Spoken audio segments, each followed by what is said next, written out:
வணக்கம். இப்போ நம்ம சேனலில் பால் வாழைக்காய் செய்ய போகிறோம். இது சாம்பார், ரசம், சாதத்தில் போட்டு சாப்பிட்லாம். இது எப்படின்னா, இஞ்சி, தேங்காய் கொஞ்சோண்டு வச்சுருக்கோம், பெருஞ்சீரகம், தக்காளி தாளிக்கிறதுக்கு வச்சுருக்கோம். இது இந்த தக்காளி தேங்காயோடு சேர்ந்து பேஸ்ட் பண்ணுறதுக்கு. இப்போ நான் அதை அரைச்சிட்டு நான் வீடியோ போடுறேன் உங்களுக்கு. நீங்கள் பாருங்கள், பால் வாழைக்காய்க்கு ஒரு தக்காளி, இஞ்சி, பெருஞ்சீரகம், தேங்காய், 2 பெரிய காஞ்ச மிளகாய் அரைச்சிடலாம். எண்ணெய் காஞ்சிச்சு, நம்ம வெங்காயம் போட்டுட்டோம். வெங்காயத்தை நல்லா வதக்கிடலாம். இப்போ தக்காளி போட்டுருவோம். தக்காளியும் கருவேப்பிலையும் போட்டுடுவோம். நல்லா வதங்கிடும்.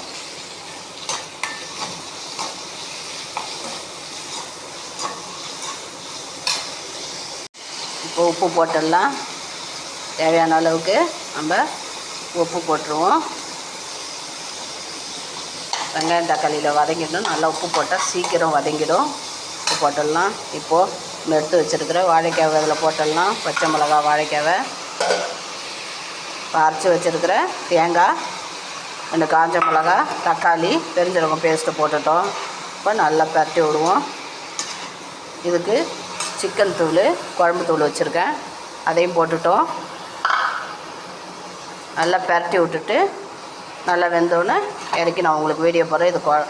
இது எல்லாத்துக்குமே நம்ம லஞ்சுக்கு, தோசைக்கு, எதுக்கு வேணாலும் சாப்பிட்லாம். சூப்பராக இருக்கும். இது பேர் பால் வாழைக்காய். இதுமாரி நம்ம வீடியோ முடிஞ்சு உங்களுக்கு இது செஞ்சு முடிச்சு.